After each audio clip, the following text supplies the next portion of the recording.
ज़रा एक लम्हे को रोककर सोचो, अगर तुम्हें मालूम हो कि जिस कहानी को तुम सुनने जा रहे हो वो मोहब्बत की नहीं बल्कि ख्वाहिश की उस अंधे कुएं की है, जहां उतरने वाला इंसान चीखता तो है मगर उसकी आवाज़ उसके अपने नफ्स में ही दब जाती है। मेरी कहानी भी वहीं से शुरू होती है जहां अक्सर लोग खुद को बेकसूर समझते हैं।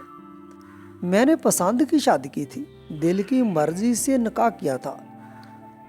सब कहते थे खुश नसीब हो। बीवी सादा थी, कम गो थी, उसकी आंखों में वफा थी और लहजे में ठहराव। वो मेरे गुस्से को भी मुस्कुराहट से सह लेती थी और मेरी खामोशी को भी अपनी दुआ बना लेती थी। मगर मसला ये था कि मैं शुक्रगुजार नहीं था। मेरे अंदर एक खालीपन था जो मुझे खुद भी समझ नहीं आता था। फिर एक दिन वो खालीपन किसी तूफान में बदल गया। जब मेरी साली कनाडा से वापस आई, एयरपोर्ट पर जैसे वक्त रुक सा गया था। जदीद लिबास, खुद एतमादी से भरी चाल, आंखों में एक अलग दुनिया का अक्स और चेहरे पर ऐसा निखार जैसे बरसों की मेहनत ने हुस्न को इल्म के साथ मिला दिया हो। मैंने पहली बार महसूस किया कि निगाहें कैसे दिल पर हमला करती हैं। उस दिन मैंने अपनी बीवी को गौर से नहीं देखा और यही वो लम्हा था जहाँ से मेरा सवाल शुरू हुआ। दिन गुजरते कि मैं बहाने बहाने साली के सामने आने लगा। उसकी बातें, उसकी हंसी, उसका पुरएतमाद अंदाज मुझे अपनी बीवी से दूर करता चला गया। मैं खुद को समझाता रहा कि ये सब वहम है, मगर ख्वाहिश ने अक्ल को कैद कर लिया। दिल में एक शैतानी ख्याल जड़ पकड़ता गया कि अगर ये औरत मेरी होती तो शायद मैं मुकम्मल हो जाता।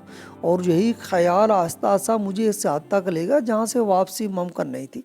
वो रात आज मेरी सांसों में अटकी है, जब छत पर मेरी बीवी कपड़े सुखा रही थी। आसमान पर बादल थे, हवा में एक अजीब सी सर्दी थी। मैं उसके पीछे खड़ा था। उसने पलट कर देखा, उसकी आंखों में वही एतमाद था जो सिर्फ शोहर के लिए होता, और अगले ही लम्हे वो एतमाद खला में बदल गया। चीख निकली मगर अंधेरे में दफन हो गई और मैं पत्थर का बन गया। सब कुछ एक हादसा बना दिया गया। मोहल्ले की औरतें रोईं, रिश्तेदार अफसोस करते रहे और मैं अंदर ही अंदर एक घिनौनी उम्मीद पालने लगा। अब रास्ता साफ है। दिन रात ज़मीर की एक आवाज़ थी जो कभी कभी सरगोशी करती थी, मगर मैंने उसे ख्वाहिश के शोर में दबा दिया। चंद महीनों बाद सास ने मुझे बुलाया। उसकी आंखों में आंसू थे। उसने कहा, घर बिखर चुका है, तुम भी अकेले हो और वो भी अकेली है। बेहतर है बिखरे रिश्तों को जोड़ दिया जाए। मैं हैरान भी था और अंदर से खुश भी। शादी तय हो गई और मैंने खुद को फातेह समझ लिया। शादी की रात कमरा सजा हुआ था और रोशनी मदम थी, खुशबू फैली हुई थी। मैं दुल्हा बनकर अंदर दाखिल हुआ तो साली पुरस्कून बैठी थी। उसके चेहरे पर वो मुस्कुराहट थी जिसे मैं कामयाबी समझ रहा था। उसने मुझे देखा और एक छोटा सा डब्बा मेरी तरफ बढ़ा दिया। कहा, ये मेरा गिफ्ट है।